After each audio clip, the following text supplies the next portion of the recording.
Political science की फंडे classes में आप सभी का स्वागत है। आज हम बात करने जा रहे हैं एस्टेट लेवल 3 के क्वेश्चन पेपर की, जो कि है पॉलिटिकल साइंस का, और ये क्वेश्चन पेपर है 2022 का। तो डिटेल में हम इस क्वेश्चन पेपर को डिस्कस करेंगे कि कैसे कैसे क्वेश्चन आए थे और इनके आंसर्स भी जानेंगे। तो चलिए शुरू करते हैं इस वीडियो को। जो पॉलिटिकल साइंस का जो पहला क्वेश्चन है वो यही था कि भारत के राष्ट्रपति की पदावधि से संबंधित आपको गलत स्टेटमेंट सेलेक्ट करनी थी। राष्ट्रपति की पदावधि पद रिक्त होने की तारीख से 5 वर्ष की होती है। राष्ट्रपति पुनर्निर्वाचन का पात्र है। राष्ट्रपति केवल संविधान के उल्लंघन के आरोप पर महाभियोग द्वारा हटाए जा सकते हैं। राष्ट्रपति अपने हस्ताक्षर सहित लेख द्वारा उपराष्ट्रपति को संबोधित कर पद त्याग कर सकते हैं। इसमें जो पहली ही स्टेटमेंट है कि राष्ट्रपति की पदावधि पद रिक्त होने की तारीख से 5 वर्ष के होते हैं, तो यही बिल्कुल गलत है। और क्योंकि भारत के राष्ट्रपति की जो पदावधि है पद ग्रहण करने की तारीख से शुरू होते हैं, न कि पद रिक्त होने से। तो पहले स्टेटमेंट गलत हो जाती है और हमें गलत ही फाइंड आउट करना था, तो 91 का राइट आंसर हो जाएगा 1। लेकिन फिर भी और स्टेटमेंट को देख लेते हैं कि राष्ट्रपति पुनर्निर्वाचन का पात्र है। जी बिल्कुल सही बात है। और भारत के राष्ट्रपति डॉक्टर राजेंद्र प्रसाद जी भी इस पद पर 2 बार रह चुके हैं, तो इससे साबित हो जाता है कि भारत का राष्ट्रपति दोबारा भी चुनाव लड़ सकता है। तीसरी जो स्टेटमेंट है कि राष्ट्रपति केवल संविधान के उल्लंघन के आरोप पर महाभियोग द्वारा हटाए जा सकते हैं, जी बिल्कुल सही है। और ये महाभियोग की जो प्रक्रिया है आर्टिकल 61 में दे रखी है भारतीय संविधान की। और जो 4th स्टेटमेंट है कि भारत के राष्ट्रपति उपराष्ट्रपति को संबोधित करके त्यागपत्र भी दे सकते हैं, तो ये भी बिल्कुल सही है। नेक्स्ट जो क्वेश्चन है कि the unipolar world N unbalanced future, ये बुक किसके द्वारा लिखी गई थी? ये बुक लिखी गई थी टी.एस. मोले और डी.एस. सैको। टी.एस. मोले और डी.एस. सैको। तो ये बुक्स के नाम आपको एज इट इज़ याद करनी ही होगी। ये एक फैक्चुअल क्वेश्चन है।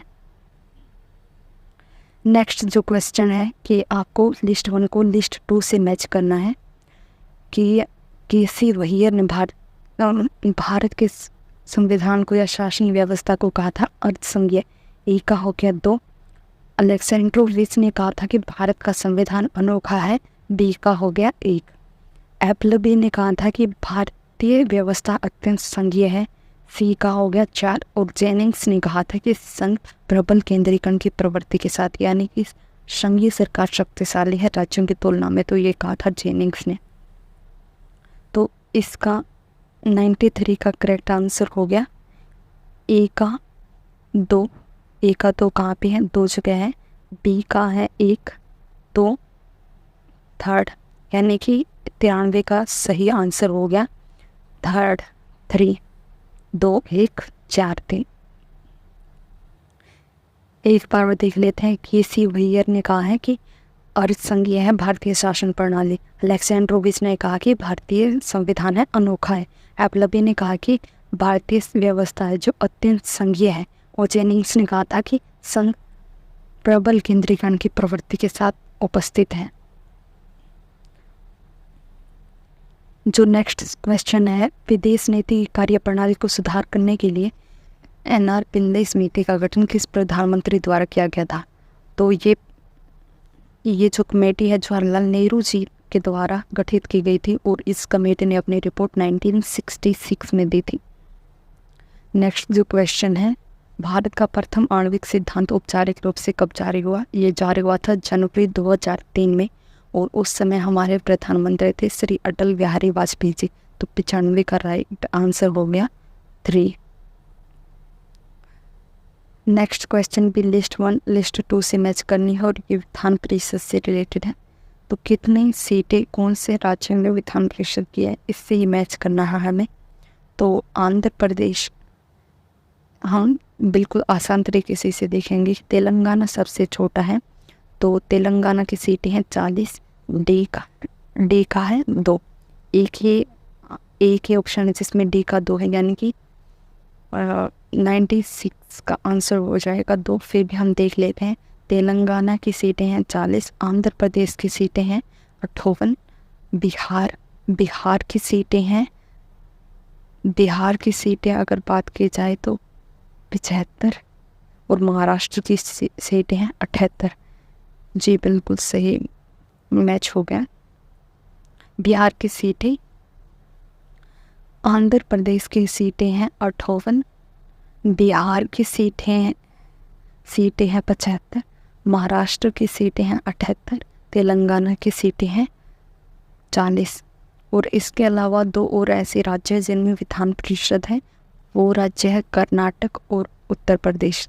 तो आपको ये याद रखना है क्योंकि अक्सर विधान परिषद से रिलेटेड क्वेश्चन हमारे एस्टेट की पेपर में आ जाते हैं, तो आपके इन सीटों को याद रख लेना है। आज की अगर बात की जाए तो केवल 6 राज्यों में विधान परिषद है, तो ये याद करने भी कोई बड़ी बात नहीं है, तो आप इसे याद करके जाइएगा पेपर में। तो 96 का करेक्ट आंसर हो गया 2। लिस्ट 1 को लिस्ट 2 से मैच करना है, यही क्वेश्चन अगला है। नैम समिट को लेकर है और ये 13वां शिखर सम्मेलन मलेशिया, 14वां शिखर सम्मेलन क्यूबा, 15वां शिखर सम्मेलन जो हुआ है मिस्र, 16वां शिखर सम्मेलन ईरान। ये बिल्कुल सही मैच है। तो 97 का करेक्ट आंसर होगा 1, 2, 3, 4 यानी कि थर्ड ऑप्शन। 98वां है कि कौन सा पीरियड गलत है। लोकेस्ट पॉलिसी आई थी नरसिम्हा राव की टाइम पीरियड में, तो ये बिल्कुल सही है। नेबरहुड फर्स्ट पॉलिसी, पड़ोसी प्रथम नीति, ये भी इंद्र कुमार गुजराल के टाइम में आई थी, बिल्कुल सही है। आणविक सिद्धांत यानी कि न्यूक्लियर डॉक्ट्रिन आई थी अटल बिहारी वाजपेयी के कार्यकाल में, बिल्कुल सही है। विशुद्ध कूटनीतिकता राजीव गांधी के कार्यकाल में नहीं आई थी, और यहाँ पर मैं ये बता देना चाहती हूँ कि कूटनीतिकता है वो जवाहरलाल नेहरू के टाइम पीरियड में आई थी, लेकिन विशुद्ध कूटनीतिकता मोरारजी के टाइम में आई थी। और ये मोरारजी देसाई जो थे वो भारत के ऐसे प्रधानमंत्री थे जो कि गैर कांग्रेसी थे। तो विशुद्ध कूटनीतिकता का सिद्धांत जोड़ा है प्रधानमंत्री मोरारजी देसाई जी से। तो अगला जो क्वेश्चन है कि धन विधेयक की श्रेणी में नहीं आता, किसी कर का अधिरोपण, उत्साधन, परिहार, परिवर्तन या विनियमन, इम्पोजिशन, अबोलिशन, प्रेमिशन, अल्ट्रेशन और रेगुलेशन ऑफ एनी टैक्स। जी बिल्कुल सही है, ये मनी बिल में आता है। अगला जो है केवल व्यय से संबंधित विधेयक जो अनुच्छेद 110 से संबंधित किसी मामले से जुड़ा नहीं हो। जी ये स्टेटमेंट बिल्कुल गलत है, यहाँ पर नहीं होना चाहिए था, तो हमें गलत ही फाइंड आउट करना था, यानी कि 99 का सही हो जाएगा 2। अगला जो क्वेश्चन है भारतीय विदेश नीति निर्माण प्रक्रिया के बारे में कौन सी उचित आलोचना नहीं है, यानी कि किस किस बेसिस पर भारतीय विदेश नीति की आलोचना की जाती है। उनमें से 3 स्टेटमेंट यहाँ पर दे रखी है। एक स्टेटमेंट नहीं है, गलत है, जिसके आधार पर भारत की विदेश नीति की आलोचना नहीं की जाती। तो भारत के में सदैव एक पेशेवर विदेश मामलों के मंत्री की कमी रही है। पहली स्टेटमेंट बिल्कुल गलत है और हमें गलत ही फाइंड आउट करने थे, यानी हम इस आधार पर भारतीय विदेश नीति की कोई आलोचना नहीं होती, क्योंकि ऐसा नहीं है। और नेक्स्ट ये जो तीनों प्रोविज़न है इनके आधार पर, यानी कि विदेश मामलों पर प्रधानमंत्री का प्रभुत्व है, विदेश सेवाओं का अपर्याप्त संस्थात्मक विकास हुआ है और विदेश नीति मामलों में अत्यधिक गोपनीयता अपनाई जाती है। ये इन तीनों आधारों पर भारतीय विदेश नीति की आलोचना की जाती है। तो नेक्स्ट जो क्वेश्चन है कि किस आधार पर एक मतदाता को अयोग्य किया जा सकता है। तो अनिवार्य, अपराध, भ्रष्ट या अवैध आचरण, चित्त विकृति, इन चारों आधार पर किया जा सकता है। 101 का करेक्ट आंसर हो गया 4। संयुक्त राष्ट्र महासभा ने कब औपचारिक रूप से न्यू का प्रस्ताव पारित किया था। न्यू इंटरनेशनल इकोनॉमिक ऑर्डर, जो कि विकासशील देशों के विकास के लिए, यानी कि विकसित और विकासशील देश में जो विकास का असंतुलन हो गया था उसको बैलेंस्ड करने के लिए ये लाई गई थी न्यू इंटरनेशनल इकोनॉमिक ऑर्डर, और ये प्रस्ताव ला गया था मई 1974 में। तो 102 का करेक्ट आंसर हो गया 1। नेक्स्ट जो क्वेश्चन है कि किस उच्च न्यायालय की न्यायपीठ नहीं है, यानी कि बेंच कौन से न्यायालय के नहीं। बॉम्बे, राजस्थान, कलकत्ता, इनके बेंच है, लेकिन गुजरात हाई कोर्ट की कोई बेंच नहीं है। तो 103 का करेक्ट आंसर हो गया 3, गुजरात हाई कोर्ट। 104 जो है 1942 में क्रिप्स मिशन द्वारा दिए गए प्रस्तावों में से निम्न में से कौन सा ऐसे कथन सही है, कौन कौन सी स्टेटमेंट सही है जो कि क्रिप्स मिशन से रिलेटेड है। भारत का संविधान एक निर्वाचित संविधान सभा द्वारा बनाया जाना था, जी बिल्कुल सही है, ऐसा प्रस्ताव इसने पेश किया था क्रिप्स मिशन ने। दूसरा जो है, संविधान को भारत को पूर्ण स्वाधीनता देनी चाहिए थी, बिल्कुल नहीं, ऐसी कोई बात क्रिप्स मिशन में नहीं की गई थी। सभी प्रांतों और देशी रियासतों से युक्त एक भारतीय संघ बनना चाहिए, जी ये बिल्कुल सही स्टेटमेंट है, मतलब कि ए और सी सही है। 104 का करेक्ट आंसर हो गया 3। नेक्स्ट जो क्वेश्चन है कि निम्न में से कौन आसियान के संस्थापकों में से एक नहीं था। तो अगर नॉन अलाइनमेंट मूवमेंट की बात करें, गुट निरपेक्ष आंदोलन की, उसमें सुकर्णों का नाम फेमस है, लेकिन यहाँ पे हमें याद रखना है कि आसियान जब एस्टेब्लिश हुआ था यानी कि 1967 में, तब सुकर्णों का शासन इंडोनेशिया में नहीं रहा था, वो उस पद से रिक्त हो गए थे, मतलब कि उस पद पर नहीं रहे थे सुकर्णो जी, तो इसमें सुकर्णो जी को शामिल नहीं किया जाएगा। और आसियान के संस्थापक देश है वो IMF-ST से याद कर सकते हैं हम, यानी कि 5 संस्थापक देश थे IMF-ST: Indonesia, Malaysia, Philippines, Singapore, Thailand. Indonesia, Malaysia, Philippines, Singapore, Thailand, ये 5 संस्थापक देश थे आसियान के। और इंडोनेशिया से अगर बात की जाए तो एडम मलिक ने आसियान के घोषणा पत्र पर साइन किए थे, जो 4th ऑप्शन दे रखा इसने। तो 105 का राइट आंसर होगा 2 कि संविधान संशोधन अधिनियम के द्वारा मंत्रिपरिषद की संख्या लोकसभा के कुल सदस्यों की संख्या के 15% से अधिक नहीं हो सकते। तो ये सभी को पता होगा कि 91 कॉन्स्टिट्यूशन अमेंडमेंट एक्ट यानी कि 2003 91वां संवैधानिक संशोधन अधिनियम 2003 के द्वारा ये प्रस्ताव किया गया था कि मंत्रिपरिषद की सदस्य संख्या 15% से अधिक नहीं हो सकती। तो 106 का करेक्ट आंसर होगा 3। नेक्स्ट जो क्वेश्चन है कि किस संविधान संशोधन अधिनियम के द्वारा मतदाता की आयु जो है 21 वर्ष से घटाकर 18 वर्ष कर दी गई थी। तो ये 61वां संवैधानिक संशोधन अधिनियम था, जो कि 1989 में यानी कि 1989 में लागू हो गया था, जिसके द्वारा मतदाता की आयु 21 वर्ष से घटाकर 18 वर्ष कर दी गई थी। तो 107 का करेक्ट आंसर होगा 2। ठीक, अगला जो क्वेश्चन है बुक्स को लेकर है कि इनमें से कौन सा मैच गलत है। कम्युनलिज्म इन इंडिया ये बुक लिखी गई थी अस्कर अली इंजीनियर और मोइन साकिर ने, बिल्कुल सही है। Communalism in India history, politics and culture ये बुक लिखी गई थी KN पणिकर द्वारा, ये भी बिल्कुल सही है। कम्युनलिज्म इन इंडियन पॉलिटिक्स ये भी बुक बिल्कुल करेक्ट मैच है, क्योंकि ये बुक रजनी कोठारी जी द्वारा लिखी गई है। और नेक्स्ट जो बुक है communalism in modern India, Mujibur Rahman, ये बिल्कुल गलत मैच है, क्योंकि communalism in modern India book famous historian Vipin Chandra ji द्वारा लिखी गई थी। तो 108 का करेक्ट आंसर हो गया 4। नेक्स्ट जो क्वेश्चन है कि निम्न में से कौन सा से कथन सही है। मानव अधिकारों के घोषणा पत्र को 10 दिसंबर 1948 को एक्सेप्ट किया गया था, बिल्कुल सही है। और ICESR यानी कि international covenant on economic, social and cultural rights, इसको एक्सेप्ट किया गया था 1968 में, बिल्कुल गलत स्टेटमेंट है, क्योंकि यह एक्सेप्ट किया था 1966 में। The international covenant on civil and political rights को इफेक्ट में आया था 1976 में, बिल्कुल गलत है, ये भी एक्सेप्ट किया गया था 1966 में। तो ओनली 1 स्टेटमेंट यानी कि ए स्टेटमेंट बिल्कुल सही है। 109 का करेक्ट आंसर हो गया 1। नेक्स्ट जो क्वेश्चन है कि कौन सी स्टेटमेंट गलत है। प्रियम्बल के बारे में स्टेटमेंट दे रखी है कि प्रियम्बल को न्यायालय में प्रवर्तित किया जा सकता है, बिल्कुल गलत स्टेटमेंट है, क्योंकि प्रियम्बल को एनफोर्स नहीं किया जा सकता।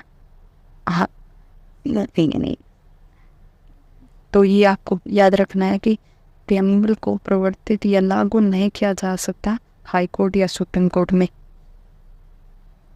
दूसरी जो स्टेटमेंट है उद्देशिका यह बताती है कि संविधान के प्राधिकार का स्रोत क्या है, ये बिल्कुल सही है। उद्देशिका यह बताती है कि संविधान किन उद्देश्यों को प्राप्त करना चाहता है, ये भी बिल्कुल सही है। और उद्देशिका भारत को प्रभुत्व संपन्न समाजवादी पंथ निरपेक्ष लोकतांत्रिक गणराज्य बनाते हैं, बिल्कुल सही है। और आपको अपनी हमारे देश के संविधान के जो प्रियम्बल है उसको याद कर लेना है, क्योंकि अक्सर देखा जाता है कि प्रियम्बल से क्वेश्चंस पॉलिटिकल साइंस के लगभग हर पेपर में पूछे जाते हैं कि कितने प्रकार के राइट्स का या फिर कितने प्रकार की स्वतंत्रता का, समानता का जिक्र प्रियम्बल में किया गया है। तो ये आपको याद कर लेनी है भारतीय संविधान के प्रियम्बल को। उच्चतम न्यायालय के न्यायाधीश के महाभियोग से संबंधित निम्न में से कौन सा कथन गलत है? इसमें से गलत स्टेटमेंट निकालनी है कि लोकसभा के कम से कम 100 या राज्यसभा के कम से कम 50 सदस्यों द्वारा राष्ट्रपति को संबोधित एक प्रस्ताव मुख्य न्यायाधीश को दिया जाता है, बिल्कुल सही है। इस प्रस्ताव का अन्वेषण 3 सदस्यों समिति द्वारा किया जाता है। इनमें 2 उच्चतम न्यायालय के न्यायाधीश और 1 प्रख्यात विधिवेत्ता होते हैं। ये बिल्कुल गलत स्टेटमेंट है, क्योंकि कमेटी में मेंबर्स तो 3 होते हैं, लेकिन उनमें 2 सुप्रीम कोर्ट के जज नहीं होते। उसमें 1 सुप्रीम कोर्ट का जज, 1 हाई कोर्ट का जज और 1 प्रख्यात विधिवेत्ता होता है। तो दूसरी स्टेटमेंट गलत हो गई है और हमें गलत ही फाइंड आउट करने थे। 111 का करेक्ट आंसर हो गया। तो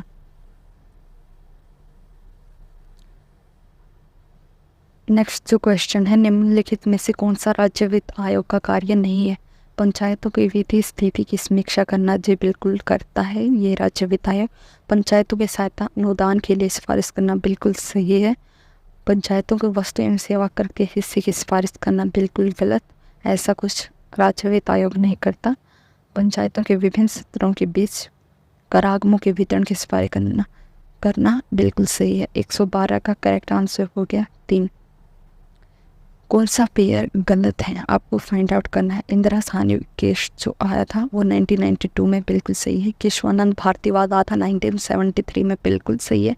जिसमें कि बेसिक स्ट्रक्चर का कॉन्सेप्ट निकल के आया था केशवानंद भारतीवाद में, ये तो आपको बिल्कुल ही याद रखना है। SR बॉम्बेवाद आया था 1994 में, बिल्कुल सही है। मेनका गांधीवाद आया था 1978 में और यहाँ पर 76 लिख रखा है, ये बिल्कुल गलत है। और मेनका गांधीवाद में आर्टिकल 21 में ऐड कर दिया गया था जीवन और स्वतंत्रता के अधिकार में विदेश जाने के अधिकार को भी शामिल कर दिया गया था। 113 का राइट आंसर हो गया 4। जनवरी 1993 में रूस के राष्ट्रपति बोरिस येल्सिन की भारत यात्रा का निम्न में से कौन सा महत्वपूर्ण परिणाम नहीं था? भारत को सैनिक कलपुर्जे देने का आश्वासन दिया गया था, इसमें ठीक है। रुपया या रूबल विनिमय दर मुद्दे का समाधान करना, ये भी इस पर भी डिस्कशन हुआ था। क्रायोजेनिक रॉकेट इंजन देने का वादा, ये भी किया गया था। लेकिन POK से पाकिस्तान के निकलने के लिए रूस दबाव डालने का ऐसा कुछ इसमें डिसाइड नहीं किया गया था। 114 का राइट आंसर हो गया 4। अनुच्छेद 51 के अनुसार निम्नलिखित में से कौन सा भारत का अंतर्राष्ट्रीय वादा नहीं है? अनुच्छेद 51 को अगर आप देखेंगे तो 4 वादे लिख रखे हैं उसमें, जिनमें से अगर इसमें भी 4 दे रखे हैं और इनमें से एक वादा है वो गलत है। इनकी एक स्टेटमेंट इसमें से गलत है, आपको गलत ही फाइंड आउट करनी है। अंतर्राष्ट्रीय शांति और सुरक्षा की अभिवृद्धि करेगा भारत, ये भी लिख रखा है। अंतर्राष्ट्रीय विवादों को मध्यस्थता द्वारा निपटाने को प्रोत्साहन देगा भारत, ये भी बिल्कुल सही है। राष्ट्रों के मध्य न्याय संगत और सम्मानपूर्ण संबंधों को बनाना, ये भी बिल्कुल सही है। निशस्त्रीकरण और शस्त्र नियंत्रण की अभिवृद्धि, ये स्टेटमेंट बिल्कुल गलत है, क्योंकि ऐसा कुछ प्रोविज़न आर्टिकल 51 में नहीं मेंशन किया गया है। अगर चौथे प्रोविज़न की बात करें तो निशस्त्रीकरण की जगह आएगा कि भारत अंतर्राष्ट्रीय कानूनों और दायित्वों का पालन करेगा, उनका सम्मान करेगा, ऐसा प्रोविज़न आर्टिकल 51 में है। तो 115 का राइट आंसर हो गया 4। नेक्स्ट जो क्वेश्चन है कि राज्यों को पुनर्गठित करने के लिए या उनकी सीमाओं में परिवर्तन करने के लिए संघीय व्यवस्थापिका को चाहिए साधारण बहुमत, सिंपल मेजोरिटी, यानी कि प्रेजेंट एंड वोट का 50% अगर मिल जाता है कंसेंट तो ये प्रोविज़न यानी कि राज्यों को पुनर्गठित किया जा सकता है। 116 का राइट आंसर हो गया। 117 जो क्वेश्चन है कि संविधान के निम्नलिखित में से कौन से प्रावधानों के संशोधन के लिए कम से कम आधे राज्यों के विधानमंडलों द्वारा अनुसमर्थन की आवश्यकता होती है। तो विशेष बहुमत प्लस में आधे राज्यों का कंसेंट कौन से के द्वारा कौन कौन से प्रोविज़न अमेंड किए जा सकते हैं। तो ये है राष्ट्रपति के निर्वाचन के रहते बिल्कुल सही। इसमें भी राज्यों की कंसेंट लेनी होगी। अनुच्छेद 368 के प्रोविजंस ये भी सही है। संसद में राज्यों का प्रतिनिधित्व बिल्कुल सही है। सर्वोच्च और उच्च न्यायालय ठीक है। यानी कि 117 में सभी प्रोविजंस ये शामिल है जिनमें राज्यों की अनुमति भी लेनी पड़ेगी। कोई अमेंडमेंट लाना है तो इन प्रोविजंस में, तो इसका करेक्ट आंसर हो गया 4। लेकिन यहाँ पर मैं एडिशनल इन्फॉर्मेशन दे देती हूँ कि अगर आपको ये याद रखने के कौन कौन से प्रोविजंस हैं जिनमें राज्यों के भी समर्थन की आवश्यकता होती है, तो आप एक ट्रिक द्वारा याद कर सकते हैं। वो ट्रिक है पाक S3। एक बार देखिए, पाक S3 मीन्स 3S। पाक S3 का मतलब है कि प्रेसिडेंट इलेक्शन। ए का है अमेंडमेंट की पावर है जो कि 368 में है। सी का है सेंटर स्टेट रिलेशंस। एस का है state representation in parliament. Next जो एस है उसका supreme court and high court establishment. और नेक्स्ट एस का है 7th शेड्यूल। एक बार देख लेते हैं। पाक S3 यानी कि president election, amendment power, central state relation, state representation in parliament, supreme court and high court establishment और 7th शेड्यूल। ये सभी प्रोविजंस है जिनमें अगर कोई भी अमेंडमेंट लाना है तो स्टेट्स की परमिशन लेनी ही पड़ेगी। तो 117 का राइट आंसर हो गया 4। नेक्स्ट जो क्वेश्चन है कि सार्क के किस शिखर सम्मेलन में दक्षिण एशियाई विकास कोष SADF को सार्क विकास कोष SDF के रूप में पुनर्गठित किया गया था। यानी कि SADF को SDF के रूप में कब रिकॉन्स्टिट्यूट किया गया था? तो ये किया गया था सार्क के 13वें शिखर सम्मेलन 2005 में। और SADF की अगर बात करें, SADF की बात करें यानी कि साउथ एशियन डेवलपमेंट फंड की बात करें तो ये एस्टेब्लिशमेंट की गई थी इसकी 1996 में, और इसको रिकॉन्स्टिट्यूट करके सार्क डेवलपमेंट फंड कर दिया गया था 2005 में। तो इसका राइट आंसर है 118 का राइट आंसर है 4। अगला जो क्वेश्चन है कि राज्यसभा के गठन से संबंधित गलत कथन को सिलेक्ट करना आपको। राज्यसभा में 250 से अधिक सदस्य नहीं होंगे, बिल्कुल सही है। 12 सदस्य राष्ट्रपति द्वारा नाम निर्दिष्ट यानी कि नॉमिनेट होंगे, ठीक है। शेष 238 सदस्य राज्य और संघ राज्य क्षेत्रों के प्रतिनिधि होंगे, बिल्कुल सही है। नाम निर्देशित यानी कि नॉमिनेटेड मेंबर्स जो होंगे वो साहित्य, नाट्यशाला, विज्ञान, कला और समाज सेवा से संबंध में विशेष ज्ञान या व्यवहारिक अनुभव से चुने जाएंगे, बिल्कुल गलत है। क्योंकि अगर राष्ट्रपति जो राज्यसभा में मेंबर्स को नॉमिनेट जो करता है, 12 मेंबर्स को नॉमिनेट करता है, उनका बेस नाट्यशाला बिल्कुल भी नहीं है। यहाँ पे नाट्यशाला दे रखा, बिल्कुल गलत है। और प्रेसिडेंट जो है साहित्य, कला, विज्ञान और समाज सेवा, याद रखिएगा, साहित्य, कला, विज्ञान और समाज सेवा, इन 4 कंडीशंस के यानी कि 4 क्षेत्रों से मेंबर्स को नॉमिनेट कर सकता है। तो नाट्यशाला उसमें शामिल नहीं है। 119 का जो करेक्ट आंसर होगा 4, इसमें गलत स्टेटमेंट को निकालने की। अगला जो क्वेश्चन है कि उत्तर नेहरू काल में भारतीय विदेश नीति में क्षेत्रीय उद्देश्यों के बारे में कौन सा कथन गलत है? पहला जो है भारत की सैनिक शक्ति का प्रसार, बिल्कुल सही है, किया गया था। भारत की सैन्य शक्ति का प्रसार अब तक हो रहा है। अगला जो है दक्षिण एशिया के पड़ोसियों के साथ द्विपक्षीय संबंधों को प्रोत्साहन, बिल्कुल सही है। पड़ोसी देशों में चीन के प्रभाव को सीमित करना, बिल्कुल सही है, यह भी भारतीय विदेश नीति में शामिल है। भारत पाक समस्या के समाधान के लिए अमेरिकी मध्यस्थता आमंत्रित करना, बिल्कुल गलत। हम भारत पाक अगर भारत का कोई भी विवाद अन्य देश के साथ या पाकिस्तान के साथ हो जा सकता है तो हम अमेरिका को मध्यस्थ के तौर पर एक्सेप्ट नहीं करते हैं। और यहाँ पर ये कह रखा है कि हम कोई भी विवाद होता है भारत और पाक के बीच तो अमेरिका को हम इनवाइट करते हैं एज अ मीडिएटर, तो बिल्कुल गलत स्टेटमेंट है। 120 का करेक्ट आंसर हो गया 4। स्टेटमेंट कही थी लॉर्ड एक्टन ने, तो 121 का राइट आंसर हो गया 4।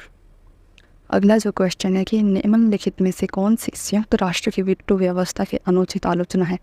संयुक्त राष्ट्र में 5 परमानेंट मेंबर है जिनको वीटो की पावर है, और इस वीटो की पावर की किस आधार पर आलोचना की जाती है उनमें से एक गलत फाइंड आउट करना है।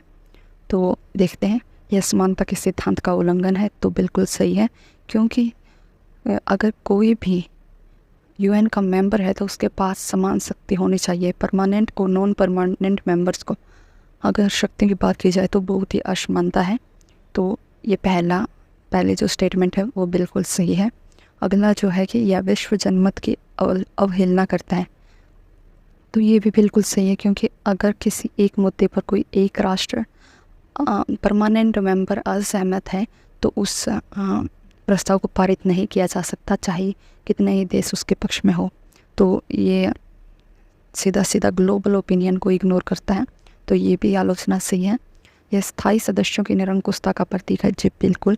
अगर किसी एक परमानेंट मेंबर की वजह से कोई भी प्रस्ताव स्वीकार और अस्वीकार हो सकता है तो निरंकुश तो अपने आप ही हो जाएंगे वो दो देश। तो ये सीधा वीटो की आलोचना है। इसका प्रयोग महाशक्तियों द्वारा आतंकवाद को प्रोत्साहित करने के लिए किया जाता है, बिल्कुल नहीं, ऐसी कोई बात नहीं है। वीटो पावर का प्रयोग आतंकवाद को प्रोत्साहित करने के लिए बिल्कुल नहीं किया जाता। तो 122 का करेक्ट आंसर हो गया 4। अगला जो क्वेश्चन है कि इनमें से कौन सी स्टेटमेंट सही है। पंथनिरपेक्षता संविधान की आधारभूत विशेषता है, जी बिल्कुल सही है। पंथनिरपेक्षता व्यक्तिगत और सामूहिक अस्तित्व के सार्वजनिक और निजी क्षेत्रों के पृथक होने पर आधारित है, जी बिल्कुल, ये भी स्टेटमेंट सही है। एक पंथनिरपेक्ष राज्य में राज्य को अपनी शक्ति को वैधानिक बनाने के लिए धर्म की स्वीकृति लेने पड़ती है, बिल्कुल गलत स्टेटमेंट है। ऐसा कुछ नहीं करना पड़ता, किसी भी धर्मनिरपेक्ष राज्य को अपनी शक्ति को लेकर बनाने के लिए किसी भी धर्म की स्वीकृति नहीं लेनी पड़ती है। तो 20 स्टेटमेंट बिल्कुल गलत हो गई, हमें सही फाइंड आउट करनी तो थी। तो इस 123 का करेक्ट आंसर हो गया ए और बी सही है, सी गलत है। अगला जो क्वेश्चन है कि इनमें से गलत फाइंड आउट करना है। जातीय समूहों को चुनावी परिणामों को निर्धारित करने के रूप में प्रस्तुत किया जाता है, जी बिल्कुल सही है। भारतीय राज्य के शासन एजेंडा को प्रभावित करने में जातीय समूह दबाव समूह का कार्य करते हैं, जी बिल्कुल सही है, ये सरकार पर दबाव डालते हैं। भारत में जातीय सक्रियता उन लोगों की दृष्टि के अनुरूप है जिन्होंने भारत का संविधान बनाया था, जी बिल्कुल नहीं। भारतीय संविधान निर्माताओं ने कभी भी ये नहीं सोचा था कि भारत में कास्ट इतनी इम्पोर्टेंट हो जाएगी कि वो लोगों को बांटने का या फिर लोगों को डिवाइड करने का भी काम कर सकती हैं। तो तीसरी जो स्टेटमेंट है वो बिल्कुल गलत है। अगला जो है कि जातीय मामले राजनीतिक दलों, उनके नेतृत्व और कार्यक्रमों को स्वरूप प्रदान करते हैं, जी बिल्कुल सही है। 124 का हमें गलत फाइंड आउट करना था, तो 124 का राइट आंसर हो गया 3। अगला जो क्वेश्चन है कि इनमें से कौन सा युग्म या पेयर करेक्ट है। तो प्रणब वर्तन, अतुल कोहली और अमर्त्य सेन, इनकी बुक्स को दे रखा है, तो इनमें से कौन सा सही है। Pranab Bardhan, the political economy of development in India, जी बिल्कुल सही है, ये प्रणब वर्तन की बुक है। Atul Kohli, the state and poverty in India, ये भी अतुल कोहली की बुक है।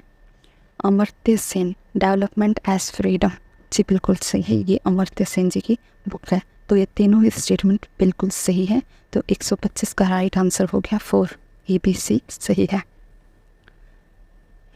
अगला जो क्वेश्चन है कि इनमें से हमें गलत स्टेटमेंट को फाइंड आउट करना है। तो देखते हैं कि कौन कौन सी स्टेटमेंट सही है।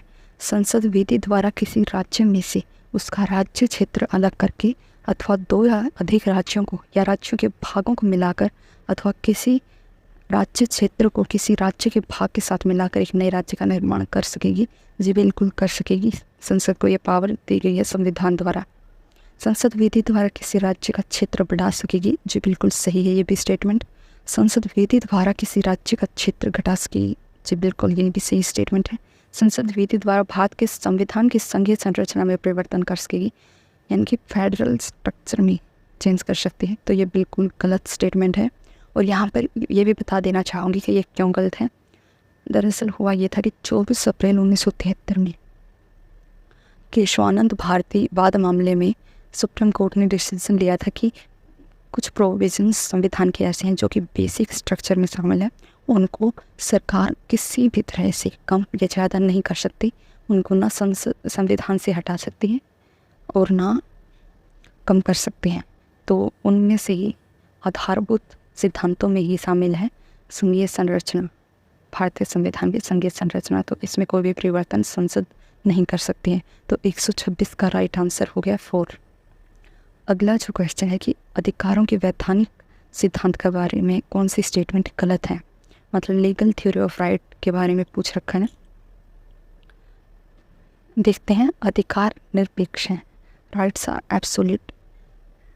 तो ये बिल्कुल गलत है। लीगल थ्योरी ऑफ राइट्स पर बाउंडेशन लगाते हैं, तो ये स्टेटमेंट बिल्कुल गलत है। अधिकार राज्य के द्वारा अपनाए जाते हैं, लीगल थ्योरी ऑफ राइट्स ऐसा कहती हैं, तो ये बिल्कुल सही स्टेटमेंट है। अधिकार मनुष्यों में अंतर्निहित है।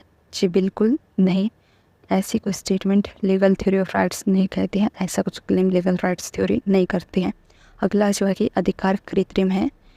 कृत्रिम का यहाँ पर मतलब ये क्या, आर्टिफिशियल, मतलब कि स्टेट के द्वारा गिवन है। ये नहीं है कि भगवान ने पहले से दे रखे हैं या फिर कोई दैवीय शक्ति है जिन्होंने अधिकार दे रखे हैं। तो ये भी बिल्कुल सही है। लीगल थ्योरी ऑफ राइट्स अधिकारों को आर्टिफिशियल मानती है। तो अधिकार गलत फाइंड आउट करनी थी हमें अधिकारों के वैधानिक सिद्धांत के बारे में, तो गलत स्टेटमेंट हो गई। ए और डी सही है, नहीं, बी और डी सही है, ए और सी गलत है। ए और सी गलत है, तो 127 का राइट आंसर हो गया 3। ए और सी गलत है। अगला जो क्वेश्चन है, निम्न में से कौन सा लोकतंत्र का अवगुण है? अवगुण नहीं है। इनमें से कौन, मतलब ये बात हो रही है कि इनमें से कौन सी लोकतंत्र के बारे में गलत दे रखी है डेफिनेशन। जी माफ़ कीजिएगा, यहाँ पे ये कहने का प्रयास किया जा रहा है कि लोकतंत्र 3 स्टेटमेंट लोकतंत्र के अवगुण यानी कि बुराइयों के बारे में दे रखे हैं और एक अच्छाई दे रखी है, वो अच्छाई हमें फाइंड आउट करनी है। लोकतंत्र बहुत खर्चीली शासन व्यवस्था है। जी बिल्कुल सही है, क्योंकि लोकतंत्र में ज़्यादा से ज़्यादा लोगों को पार्टिसिपेट करने के लिए प्रोत्साहित किया जाता है और इसके लिए ज़्यादा से ज़्यादा संस्थागत विकास करना होता है, ज़्यादा से ज़्यादा संसाधनों की ज़रूरत होती है। तो ये खर्चीली व्यवस्था है। लोकतंत्र अपनी कार्यप्रणाली में धीमी और सुस्त है। जी बिल्कुल सही है, क्योंकि अगर आप ज़्यादा से ज़्यादा लोगों का पार्टिसिपेशन चाहेंगी चुनावों में, राजनीति में, तो ये जायज़ है कि देर तो लगेगी डिसीजन लेने में। तो दूसरी स्टेटमेंट भी बिल्कुल सही है। अगला जो है, लोकतंत्र मात्रा पर बल देता है न कि गुण पर। जी बिल्कुल सही है, क्योंकि अगर हम देखते हैं कि यहाँ पर ज़्यादातर लोकतंत्र में first past the post system को अपनाया जाता है, यानी कि जिसके ज़्यादा सीटें होंगी, जिस पार्टी के पास ज़्यादा सीट होंगी, वोट होंगे, वही जीतेगा। तो यहाँ पर क्वालिटी के बजाय क्वांटिटी पर फोकस किया जाता है। तो ये भी बिल्कुल सही है। लोकतंत्र लोगों की राजनीतिक प्रबुद्धता को विकसित नहीं कर पाता है।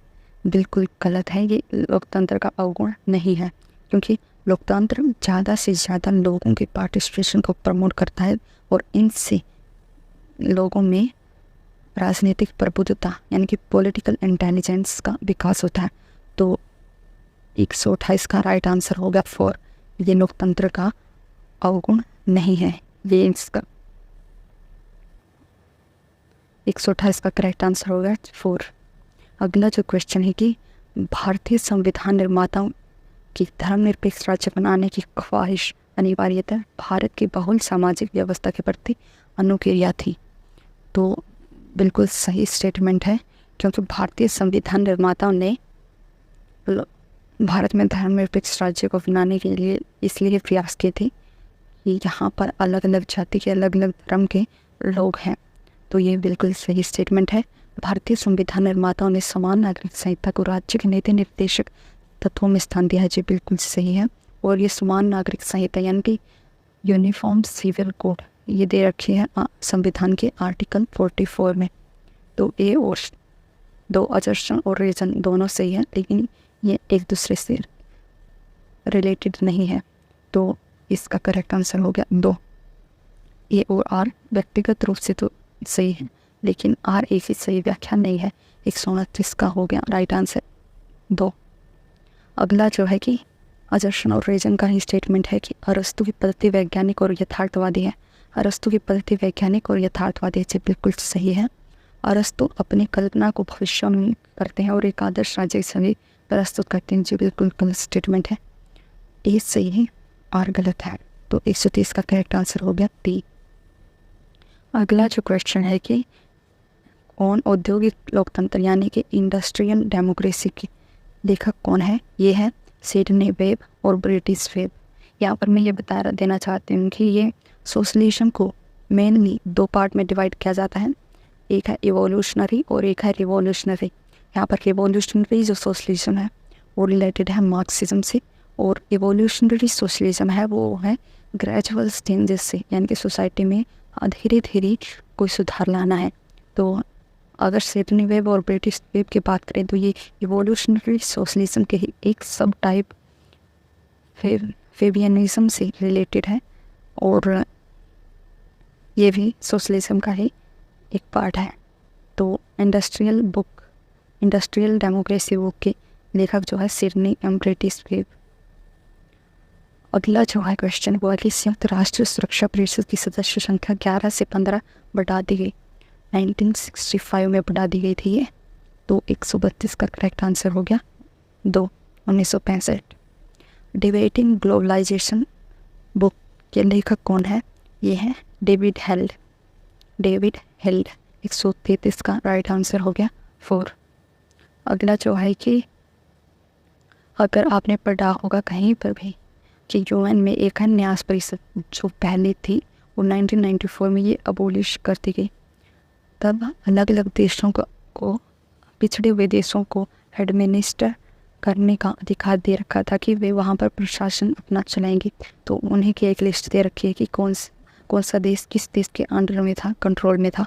तो यहाँ पर देखिए तो इनमें से कौन सा गलत पेयर है ये बताना है। तंगानिका फ्रांस पहला ही गलत है, क्योंकि तंगानिका जो देश है वो कंट्रोल था, एडमिनिस्टर्ड था बाय ब्रिटेन। तो यहाँ पर ब्रिटेन या यूके होना था, तो पहला ही पेयर गलत है। नोरू कंट्रोल था ऑस्ट्रेलिया के अंदर, रवांडा और उंडी था बेल्जियम के कंट्रोल में, सोमालिलैंड था इटली के कंट्रोल में। तो 134 का करेक्ट आंसर हो गया 1। अगला जो क्वेश्चन है कि निम्नलिखित में से कौन सा या कौन से कथन राज्य और समाज के संबंध को स्पष्ट करते हैं? तो इनमें से समाज और राज्य के मध्य जो संबंध है उनको कौन अच्छे ढंग से स्पष्ट करता है? तो राज्य राजनीतिक रूप से संगठित समाज है। जी बिल्कुल सही है। राज्य का जो संगठन है वो बेसिकली पॉलिटिकली रूप से ऑर्गेनाइज्ड सोसाइटी के रूप में हुआ है। तो ये बिल्कुल सही स्टेटमेंट है। राज्य और समाज दोनों ही बल का वैधानिक प्रयोग कर सकते हैं। जी बिल्कुल गलत स्टेटमेंट है, क्योंकि राज्य बल का जो फोर्स का प्रयोग करता है वो वैधानिक तरीके से कर सकता है, लेकिन समाज जो है वैधानिक तरीके से कभी भी फोर्स का प्रयोग नहीं करता, ये प्रयोग करता है। अगर समाज या सोसाइटी की बात करें तो ये फोर्स करती कंसेंट से या फिर अच्छे तरीके से एकजुट होकर सामाजिक रूप से ये प्रयोग करते हैं, ना कि गलत तरीके से। वो बी स्टेटमेंट बिल्कुल गलत है। अगला जो है कि समाज और राज्य के समान नैतिक उद्देश्य, जी बिल्कुल सही है, क्योंकि समाज और राज्य दोनों ही जो सोसाइटी है उसको ऑर्डर में मेंटेन रखना चाहते हैं, वहाँ पर शांति मेंटेन करना चाहते हैं, व्यवस्था क्रिएट करना चाहते हैं। तो सी बिल्कुल सही स्टेटमेंट है। ये हमें यहाँ पर फाइंड आउट करना था कि कौन सा कथन समाज और राज्य के संबंध को स्पष्ट करते हैं। ए और सी सही है, तो 135 का करेक्ट आंसर हो गया 4। अगला जो क्वेश्चन है कि अधिनायक तंत्र की विशेषता में से कौन सी नहीं है? संविधान लोगों को उनके अधिकार देता है। जी बिल्कुल, पहली स्टेटमेंट बिल्कुल गलत हो गई है, क्योंकि अधिनायक तंत्र में ऐसी कोई बात नहीं होती। तो 136 का करेक्ट आंसर हो गया 1। और स्टेटमेंट भी देख लेते हैं कि अधिनायक तंत्र एक दल, एक नेता और एक कार्यक्रम में विश्वास रखता है। जी बिल्कुल सही है। लोगों से अपेक्षा की जाती है कि वे नेताओं को आस्था रखेंगे। जी बिल्कुल सही है। अगर कोई भी देश एक नेता के कंट्रोल में है तो सीधी सी बात है कि उनसे अपेक्षा यही की जाएगी कि वो उन्हीं की पूरा विश्वास दिखाएं। नेता राष्ट्रीय एकता और प्रतिष्ठा का प्रतिनिधित्व करता है। जी बिल्कुल सही है। 136 का करेक्ट आंसर हो गया 1। यहाँ पर ऑर्गेनाइजेशन दे रखे और उनके हेडक्वार्टर।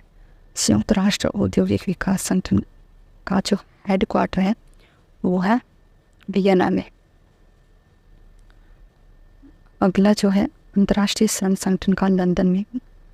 विश्व डाक संघ का है बर्न में। विश्व मौसम विज्ञान संगठन का जेनेवा में। यहाँ पर अंतर्राष्ट्रीय श्रम संगठन है, उसका हेडक्वार्टर बिल्कुल भी लंदन में नहीं है, क्योंकि ILO का जो हेडक्वार्टर है वो जेनेवा में है। तो यहाँ पर गलत फाइंड आउट करना था, तो 137 का हो गया 2। अगला जो क्वेश्चन है कि निम्न में से कौन सा पेयर गलत मैच है? अधिकार भी ऐतिहासिक परिस्थितियाँ नहीं है जो मानव जाति को अपनी आदिम अवस्था में प्राप्त थी और उन्हें वह खो चुकी है। जो बिल्कुल सही स्टेटमेंट है, ये लास्ट के द्वारा की गई है। अधिकारों की प्रतिष्ठा लिखित कानून की अपेक्षा अभ्यास और परंपरा पर अधिक निर्भर रहती है। लास्ट की जी बिल्कुल सही, ये भी लास्ट के द्वारा की गई है। अधिकार सामाजिक जीवन की वे परिस्थितियाँ हैं जिनके अभाव में आमतौर पर कोई भी व्यक्ति अपनी सबसे अच्छी अवस्था को नहीं पहुँच सकता। जी बिल्कुल सही है। अधिकार रीति रिवाजों का निखरा हुआ रूप है। बिल्कुल गलत बात है, ये स्टेटमेंट लास्ट की नहीं है और ये एक फैक्चुअल इन्फॉर्मेशन है। ये किस्मत पर डिपेंड है कि आपके द्वारा पढ़े हुए इसको स्टेटमेंट क्वेश्चन पेपर में आती है या नहीं, लेकिन आपको इन्हें अपने दिमाग पर हावी नहीं होने देना है, क्योंकि अक्सर ऐसे जो क्वेश्चंस है बहुत ही कुछ रेयर स्टूडेंट्स को आते होते हैं। इनमें ज़्यादातर तुक्का लगाते हैं, तो इनको आप दिमाग पे हावी मत होने दीजिएगा।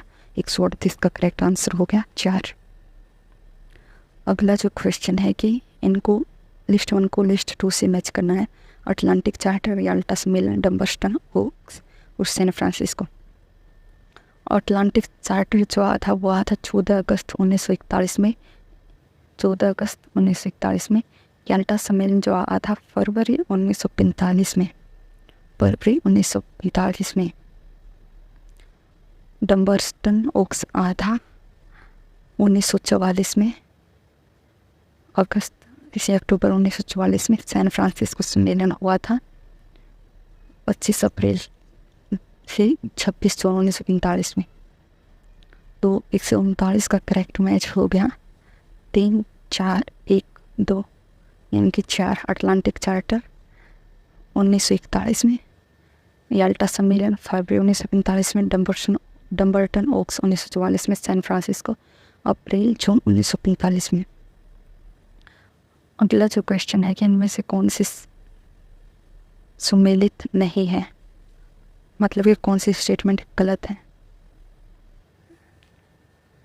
SS आयंगर के अनुसार द्विसदनवाद एक जीर्ण शीर्ण सिद्धांत है और दूसरे सदनों को इसलिए बना रखा गया है कि राजनीतिक दलों को उन व्यक्तियों की महत्वाकांक्षा पूरी होने का अवसर मिले जिन्हें पहले सदन में स्थान नहीं मिल पाता।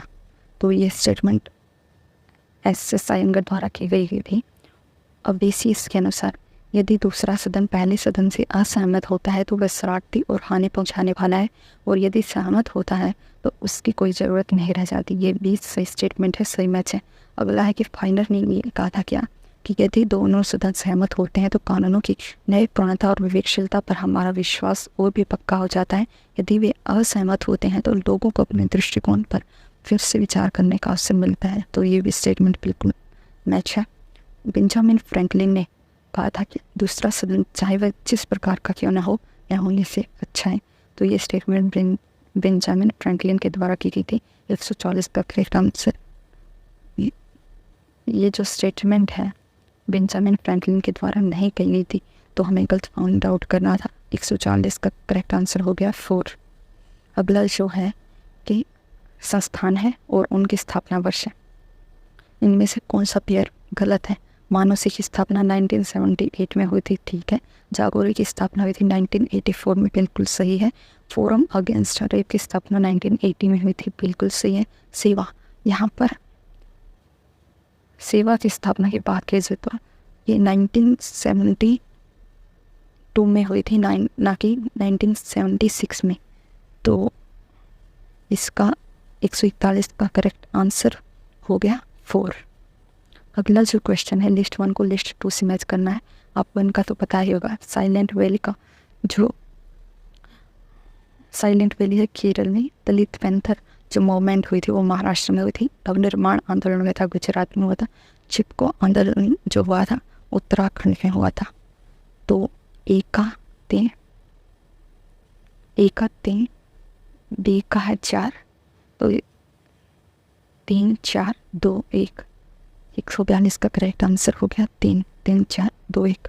अगला है यूएन के चार्टर की आर्टिकल से कौन सा गलत है। आर्टिकल 3 है मूल सदस्यों के बारे में, बिल्कुल सही है। आर्टिकल 4 है नए सदस्यों की जो अर्हताएँ, ये भी सही है। आर्टिकल 5 सदस्यता से त्याग की बात नहीं करता है, ये गलत है। आर्टिकल 6 सदस्यता से निष्कासन, जी बिल्कुल सही है। तो यहाँ पर सीधा सीधा दिख रहा है इनमें से कोई ना कोई, इनमें से 5 और 6 में से एक तो गलत होगा ही। तो 5वां आर्टिकल 5 बिल्कुल गलत है। 143 का है 3।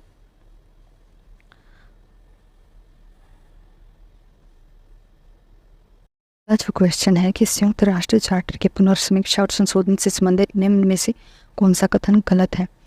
जो क्वेश्चन है कि संयुक्त राष्ट्र चार्टर के पुनर्समीक्षा और संशोधन से संबंधित निम्न में से कौन सा कथन गलत है। इनमें से गलत स्टेटमेंट फाइंड आउट करनी है।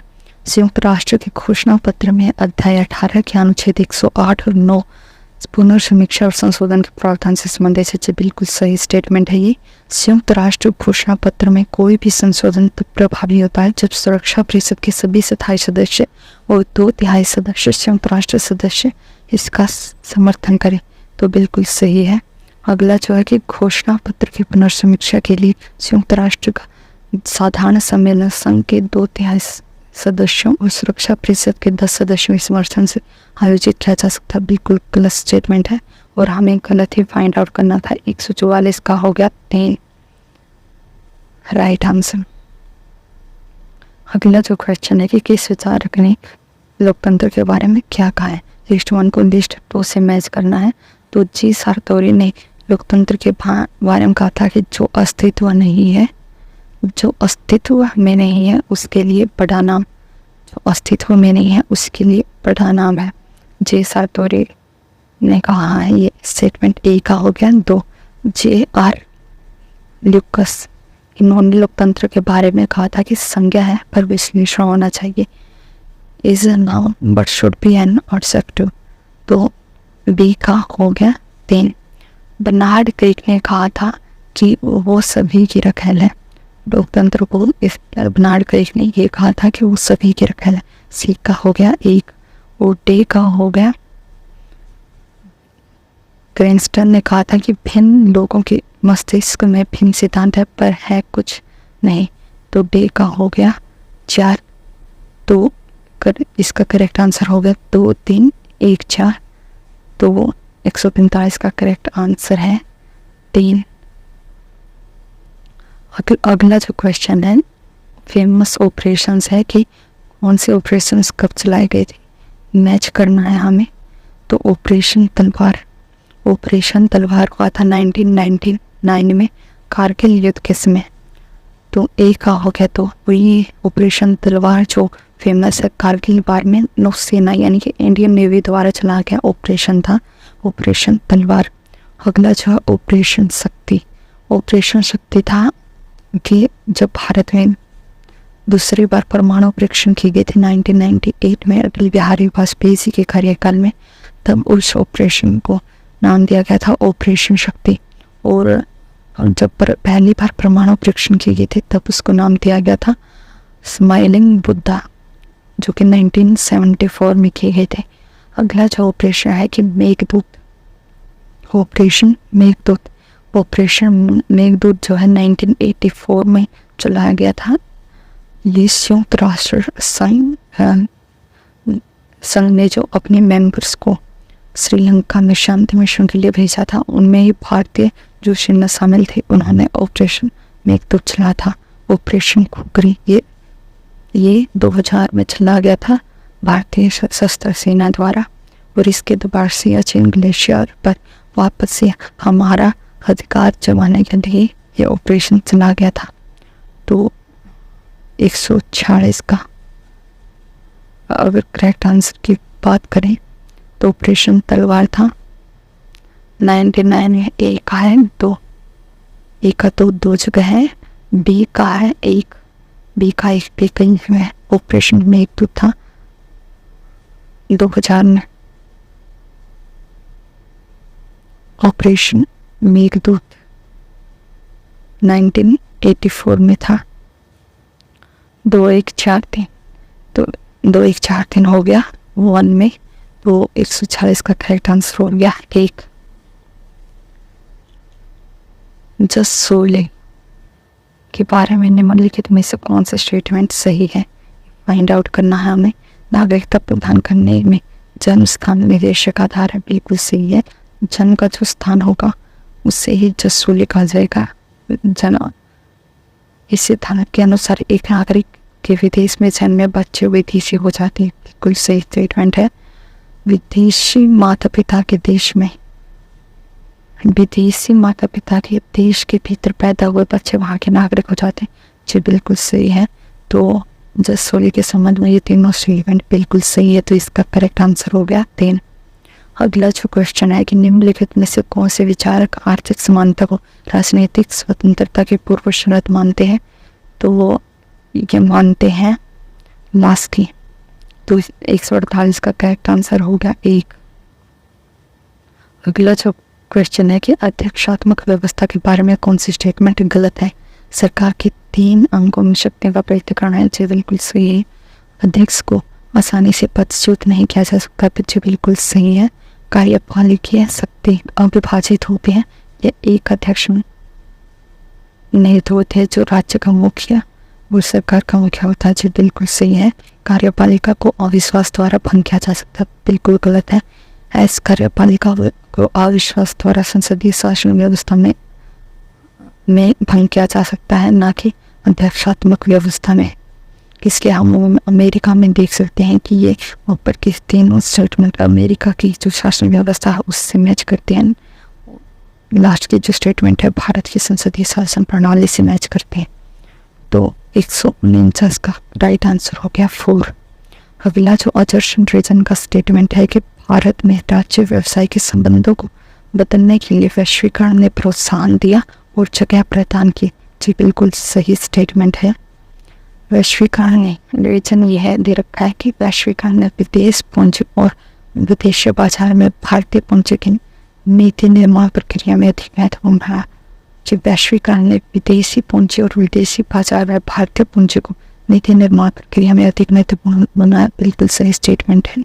और इसी वजह से भारत में राज्य व्यवसाय के संबंधों को बदलने के लिए वैश्वीकरण ने प्रोत्साहन दिया और जगह प्रदान की, बिल्कुल सही स्टेटमेंट है। ये दोनों रिलेटेड है एक दूसरे से।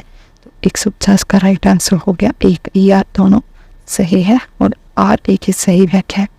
तो ये था आज के वीडियो में। आई होप कि आपको अच्छा लगा होगा ये एनालिसिस। तो फिर होगी मुलाकात, तब तक के लिए जय हिंद, जय भारत।